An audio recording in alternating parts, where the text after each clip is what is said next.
ಮಾಜಿ ಪ್ರಧಾನಿ ದೇವೇಗೌಡರ ಪತ್ನಿ ಚೆನ್ನಮ್ಮ ಅವರ ಪಾರ್ಥಿವ ಶರೀರ ಹಾಸನದ ಹೊಳೆನರಸೀಪುರಕ್ಕೆ ತಲುಪಿದೆ.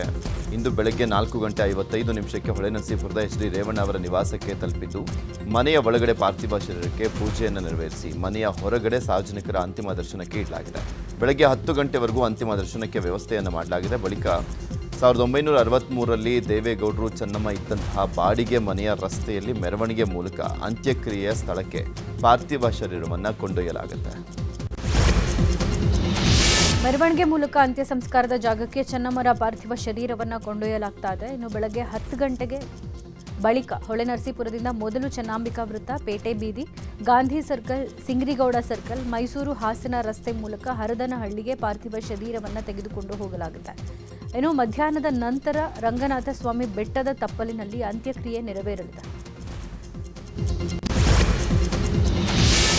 ಇಂದು ಮಾಜಿ ಪ್ರಧಾನಿ ಎಚ್.ಡಿ. ದೇವೇಗೌಡರ ಧರ್ಮಪತ್ನಿ ಚೆನ್ನಮ್ಮ ಅವರ ಅಂತ್ಯಕ್ರಿಯೆ ನಡೆಯಲಿದೆ. ಹಾಸನ ಜಿಲ್ಲೆಯ ಹೊಳೆನರಸೀಪುರ ಬಳಿಯ ಮಾವಿನಕೆರೆಯಲ್ಲಿ ಚೆನ್ನಮ್ಮ ಅವರ ಅಂತ್ಯಕ್ರಿಯೆ ನಡೆಯಲಿದೆ. ಒಕ್ಕಲಿಗ ಸಂಪ್ರದಾಯದಂತೆ ಮಾತ್ರ ಚೆನ್ನಮ್ಮ ಅಂತ್ಯಕ್ರಿಯೆ ನಡೆಯಲಿರುವಂಥದ್ದು. ಪುರೋಹಿತರಾದಂಥ ಕಣ್ಣನ್ ಸ್ವಾಮಿ ನೇತೃತ್ವದಲ್ಲಿ ಅಂತಿಮ ವಿಧಿವಿಧಾನ ನಡೆಯಲಿದೆ. ಅಂತ್ಯಕ್ರಿಯೆ ಹೀಗೆ ಮಾಡಬೇಕಂತ ದೇವೇಗೌಡರು ಕಟ್ಟಪ್ಪಣೆ ಮಾಡಿದ್ದಾರೆ. ದೇವೇಗೌಡರ ಪತ್ನಿ ಚೆನ್ನಮ್ಮ ನಿಧನ ಹಿನ್ನೆಲೆ ಹೊಳೆನರಸೀಪುರ ತಾಲೂಕಿನ ಎಲ್ಲಾ ಶಾಲಾ ಕಾಲೇಜುಗಳಿಗೆ ರಜೆ ಘೋಷಿಸಲಾಗಿದೆ. ಯಾವುದೇ ಅಹಿತಕರ ಘಟನೆ ನಡೆಯದಂತೆ ಮುನ್ನೆಚ್ಚರಿಕೆಯಿಂದ ಪ್ರಾಥಮಿಕ, ಪ್ರೌಢ ಹಾಗೂ ಎಲ್ಲಾ ಕಾಲೇಜುಗಳಿಗೆ ರಜೆ ಘೋಷಿಸಿ ಜಿಲ್ಲಾಧಿಕಾರಿ ಲತಾಕುಮಾರಿ ಕೆಎಸ್ ಆದೇಶ ಹೊರಡಿಸಿದ್ದಾರೆ. ಇದರ ಜೊತೆಗೆ ಇವತ್ತು ಮಧ್ಯರಾತ್ರಿಯವರೆಗೂ ಹೊಳೆನರಸೀಪುರದಲ್ಲಿ ಮದ್ಯ ಮಾರಾಟಕ್ಕೆ ನಿಷೇಧ ಹೇರಲಾಗಿದೆ. ಚೆನ್ನಮ್ಮ ಅಂತ್ಯಕ್ರಿಯೆಯಲ್ಲಿ ಸಿಎಂ ಡಿಕೆ ಶಿವಕುಮಾರ್ ಭಾಗಿಯಾಗಲಿದ್ದಾರೆ. ಮಧ್ಯಾಹ್ನ 1:30ಕ್ಕೆ ಹೆಲಿಕಾಪ್ಟರ್ ಮೂಲಕ ಹಾಸನಕ್ಕೆ ಪ್ರಯಾಣಿಸಲಿರುವಂಥ ಸಿಎಂ ಚೆನ್ನಮ್ಮ ಅವರ ಅಂತ್ಯಕ್ರಿಯೆಯಲ್ಲಿ ಭಾಗಿಯಾಗಲಿದ್ದಾರೆ. ಸಿಎಂ ಬರುವಂಥ ಕಾರಣಕ್ಕೆ ಈಗಾಗಲೇ ಪೊಲೀಸರು ಜಿಲ್ಲೆಯಲ್ಲಿ ಬಂದೋಬಸ್ತನ್ನು ಮಾಡಿದ್ದಾರೆ. ಚೆನ್ನಮ್ಮರ ನಿಧನಕ್ಕೆ ಹೊಳೆನರಸೀಪುರದ ವರ್ತಕರ ಸಂಘ ಸಂತಾಪ ಸೂಚಿಸಿದೆ. ಈ ಹಿನ್ನೆಲೆ ಇವತ್ತು ಅರ್ಧ ದಿನ ಹೊಳೆನರಸೀಪುರದಲ್ಲಿ ವ್ಯಾಪಾರ ಬಂದ್ ಘೋಷಣೆ ಮಾಡಲಾಗಿದೆ. ಬೆಳಗ್ಗೆ 7ರಿಂದ ಮಧ್ಯಾಹ್ನ 1ರವರೆಗೆ ಅಂಗಡಿ ಮುಂಗಟ್ಟುಗಳನ್ನು ಮುಚ್ಚೋ ಮೂಲಕ ಚೆನ್ನಮ್ಮರ ನಿಧನಕ್ಕೆ ಸಂತಾಪ ಸೂಚಿಸಲಿದ್ದಾರೆ.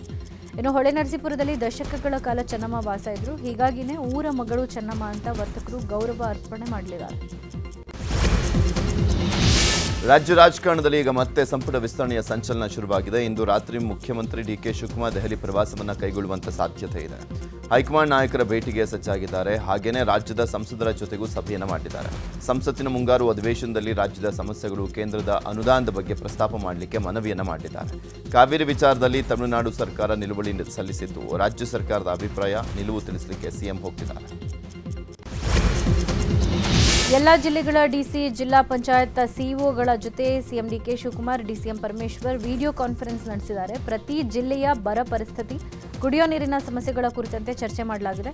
ಇದೇ ವೇಳೆ ಡಿಸಿಗಳಿಗೆ ನೀಡಿದ ಅನುದಾನದಲ್ಲಿ ಎಷ್ಟು ಖರ್ಚಾಗಿದೆ, ಪ್ರಸ್ತುತ ಸ್ಥಿತಿಗತಿ ಏನು ಅನ್ನೋ ಇತ್ಯಾದಿ ಮಾಹಿತಿಗಳನ್ನು ಪಡ್ಕೊಂಡಿದ್ದಾರೆ. ಇನ್ನು ಸಭೆ ಬಳಿಕ ಸಚಿವ ರಾಮಲಿಂಗಾರೆಡ್ಡಿ ಪ್ರತಿಕ್ರಿಯೆ ಕೊಟ್ಟಿದ್ದು, ಕುಡಿಯೋ ನೀರಿಗೆ ತೊಂದರೆ ಆಗದಂತೆ ಚರ್ಚೆ ಆಗಿದೆ. ಎಲ್ಲ ಡಿಸಿಗಳ ಜೊತೆ 5 ನಿಮಿಷ ಚರ್ಚೆ ಮಾಡಿದ್ದೀವಿ. ಕುಡಿಯೋ ನೀರಿನ ಸಮಸ್ಯೆ ನೀಗಿಸೋಕೆ ಪ್ರಯತ್ನ ಮಾಡ್ತಾ ಇದ್ದೀವಿ.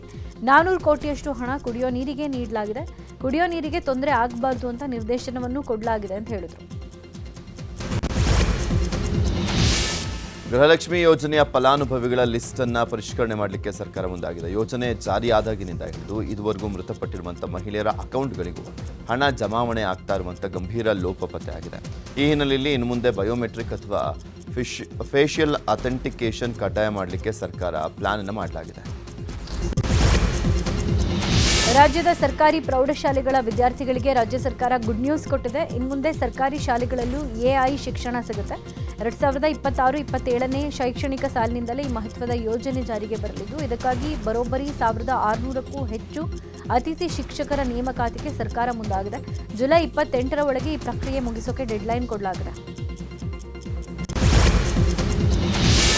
ರಾಜ್ಯದ ಜನರಿಗೆ ಸರ್ಕಾರ ಗುಡ್ ನ್ಯೂಸ್ ಅನ್ನು ಕೊಟ್ಟಿದೆ. ಶಾಶ್ವತ ವಾಸ ಪ್ರಮಾಣ ಪತ್ರ ವಿತರಣೆಗೆ ಇಂದು ಸಿಎಂ ಡಿಕೆ ಶಿವಕುಮಾರ್ ಚಾಲನೆಯನ್ನು ಕೊಟ್ಟಿದ್ದಾರೆ. ವಿಧಾನಸೌಧದಲ್ಲಿ ನಡೆಯುವಂಥ ಕಾರ್ಯಕ್ರಮದಲ್ಲಿ ಸರ್ಕಾರದ ಮಹತ್ವದ ಯೋಜನೆಗೆ ಚಾಲನೆ ಸಿಗಲಿದೆ. ಜಾತಿ ಪ್ರಮಾಣ ಪತ್ರ ವಿತರಣೆ ಮಾದರಿ ಮನೆ ಮನೆಗೆ ಶಾಶ್ವತ ವಾಸ ಪ್ರಮಾಣ ಪತ್ರ ವಿತರಿಸುವಂಥ ಸೇವೆಗೆ ಸಿಎಂ ಡಿಕೆ ಶಿವಕುಮಾರ್ ಅಧಿಕೃತ ಚಾಲನೆ ಕೊಟ್ಟಿದ್ದಾರೆ. ಎಸ್ಐಆರ್ ಯಶಸ್ವಿಗೆ ತ್ಯಾಜ್ಯ ಸಂಗ್ರಹಣೆ ಆಟೋ ಟಿಪ್ಪರ್ಗಳ ಮೂಲಕ ಕೇಂದ್ರ ನಗರ ಪಾಲಿಕೆ ವ್ಯಾಪ್ತಿಯಲ್ಲಿ ಪ್ರಚಾರ ಮಾಡಲಾಗ್ತಾ ಇದೆ. ಎಸ್ಐಆರ್ ಕುರಿತು ಜನರಲ್ಲಿ ಜಾಗೃತಿ ಮೂಡಿಸೋಕೆ ಮೈಕ್ ಮೂಲಕ ಗಣತಿ ನಮೂನೆಗಳನ್ನು ಬಿಎಲ್ಒ ಇಂದ ಪಡ್ಕೊಂಡು ಆದಷ್ಟು ಬೇಗ ಅಗತ್ಯ ಮಾಹಿತಿ ಭರ್ತಿ ಮಾಡಿ ಹಿಂದಿರುಗಿಸೋಕೆ ಅನೌನ್ಸ್ ಮಾಡಲಾಗ್ತಾ ಇದೆ. ರಾಜ್ಯದಲ್ಲಿ ನಡೀತಾ ಇರುವಂತೆ ಎಸ್ಐಆರ್ ಪ್ರಕ್ರಿಯೆಯಲ್ಲಿ ಮರಾಠಿಯಲ್ಲಿ ಫಾರಂ ನೀಡುವಂತೆ ಶಿವಸೇನೆ ಸಂಸದ ಅರವಿಂದ್ ಸಾವಂತ್ ಕೇಂದ್ರ ಚುನಾವಣಾ ಆಯೋಗಕ್ಕೆ ಪತ್ರವನ್ನು ಬರೆದು ಒತ್ತಾಯ ಮಾಡಿದ್ದಾರೆ. ಮರಾಠಿ ಪ್ರಾಬಲ್ಯದ ಪ್ರದೇಶದಲ್ಲಿ ಮರಾಠಿಯಲ್ಲಿ ಫಾರಂ ನೀಡಬೇಕು, ಸ್ವೀಕೃತಿಯನ್ನ ಮರಾಠಿಯಲ್ಲೇ ಪಡೆದುಕೊಳ್ಳಬೇಕು. ಈ ನಿಟ್ಟಿನಲ್ಲಿ ರಾಜ್ಯ ಚುನಾವಣಾ ಆಯೋಗಕ್ಕೆ ಸೂಚನೆ ನೀಡಬೇಕು ಅಂತ ಆಗ್ರಹಿಸಿದ್ದಾರೆ. ಬಿಡದಿ ಟೌನ್ಶಿಪ್ ಯೋಜನೆ ವಿರುದ್ಧ ಅನ್ನದಾತರು ತೀವ್ರ ಸ್ವರೂಪದ ಹೋರಾಟಕ್ಕೆ ಮುಂದಾಗಿದ್ದಾರೆ. ರಕ್ತ ಕೊಡ್ತೀವಿ ಆದರೆ ನಮ್ಮ ಜೀವನಾಧಾರ ಆಗಿರೋ ಭೂಮಿ ಕೊಡಲ್ಲ ಅಂತ ಪಟ್ಟು ಹಿಡಿದಿದ್ದು ತಮ್ಮದೇ ರಕ್ತದಲ್ಲಿ ರಾಷ್ಟ್ರಪತಿಗೆ ಪತ್ರ ಬರೆದಿದ್ದಾರೆ. ಗದಗ ಜಿಲ್ಲೆಯ ಎಚ್ಎಸ್ ವೆಂಕಟಾಪುರ ಗ್ರಾಮದಲ್ಲಿ ಮಹಿಳೆಯರು ಮಳೆಗಾಗಿ ಗುರ್ಜಿ ಪೂಜೆಯನ್ನ ಮಾಡಿದ್ದಾರೆ. ಹಸು ಸಗಣಿಯಿಂದ ಗುರ್ಜಿ ಪೂರ್ತಿಯನ್ನ ಉಂಡೆ ಮಾಡಿ ಹಂಚಿನ ಮೇಲೆ ಪ್ರತಿಷ್ಠಾಪಿಸಿ ಗರಿಕೆ ಹಾಗೂ ಹೂಗಳಿಂದ ಅಲಂಕರಿಸಲಾಗಿತ್ತು. ಚಿತ್ರದುರ್ಗ ಜಿಲ್ಲೆಯಲ್ಲಿ ಮಳೆ ಕೈಕೊಟ್ಟು ರೈತರು ಬೆಳೆ ಉಳಿಸಿಕೊಳ್ಳಿಕ್ಕೆ ಟ್ಯಾಂಕರ್ ಮೂಲಕ ನೀರು ಹೊಡಿಸಿ ಹರಸಾಹಸವನ್ನು ಪಡ್ತಾ ಇದ್ದಾರೆ. ಚಿತ್ರದುರ್ಗ ಜಿಲ್ಲೆಯ ಹುಣಸೇಕಟ್ಟೆ ಗ್ರಾಮದಲ್ಲಿ ರೈತರು ಹೂವಿನ ಬೆಳೆ ಉಳಿಸಿಕೊಳ್ಳಿಕ್ಕೆ ಟ್ಯಾಂಕರ್ ಮೂಲಕ ನೀರನ್ನು ತರಿಸಿ ಹಾಯಿಸ್ತಾ ಇದ್ದಾರೆ. ಆಸ್ತಿ ವಿವಾದಕ್ಕೆ ತಂದೆಯನ್ನೇ ಪಾಪಿ ಮಗ ಹತ್ಯೆ ಮಾಡಿದ್ದಾನೆ. ಚಿತ್ರದುರ್ಗ ತಾಲೂಕಿನ ಕಲ್ಕುಂಟೆ ಗ್ರಾಮದಲ್ಲಿ ಘಟನೆ ನಡೆದಿದೆ. 60 ವರ್ಷದ ಚಂದ್ರಪ್ಪ ಮಗ ಪ್ರಸನ್ನನಿಂದ ಕೊಲೆಯಾದ ವ್ಯಕ್ತಿಯಾಗಿದ್ದು 5 ಎಕರೆ ಜಮೀನು ಉಳುಮೆ ವಿಚಾರಕ್ಕೆ ತಂದೆ ಮಗನ ಮಧ್ಯೆ ಜಗಳ ಆಗಿ ಅಪ್ಪನನ್ನೇ ಕೊಲೆ ಮಾಡಿದ್ದಾನೆ.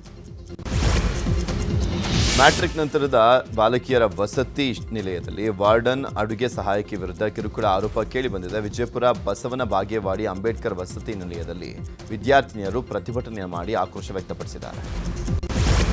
ಚಾಮರಾಜನಗರ ಜಿಲ್ಲೆ ಹನೂರು ತಾಲೂಕು ಹುಲ್ಲೇಪುರದ ಹೊರವಲಯದಲ್ಲಿ ಚಿರತೆಯೊಂದು ಗಾಯಗೊಂಡು ಅಸ್ವಸ್ಥ ಸ್ಥಿತಿಯಲ್ಲಿ ಪತ್ತೆಯಾಗಿದೆ. ಈ ಚಿರತೆಯನ್ನು ಅರಣ್ಯ ಇಲಾಖೆ ಅಧಿಕಾರಿಗಳು ಚಿಕಿತ್ಸೆಗಾಗಿ ಮೈಸೂರಿನ ವನ್ಯಜೀವಿ ವೈದ್ಯಕೀಯ ಕೇಂದ್ರಕ್ಕೆ ರವಾನೆ ಮಾಡಿದ್ದಾರೆ. ಕೋಲಾರ ಜಿಲ್ಲೆಯ ಅಗಲಕೋಟೆ ಗ್ರಾಮದಲ್ಲಿ ಸರ್ಕಾರಿ ಜಮೀನು ಒತ್ತುವರಿ ಆರೋಪ ಸಂಬಂಧ ರಾಜ್ಯ ಬಿಜೆಪಿ ನಿಯೋಗ ರಾಜ್ಯಪಾಲರಿಗೆ ದೂರನ್ನು ಕೊಟ್ಟಿದೆ.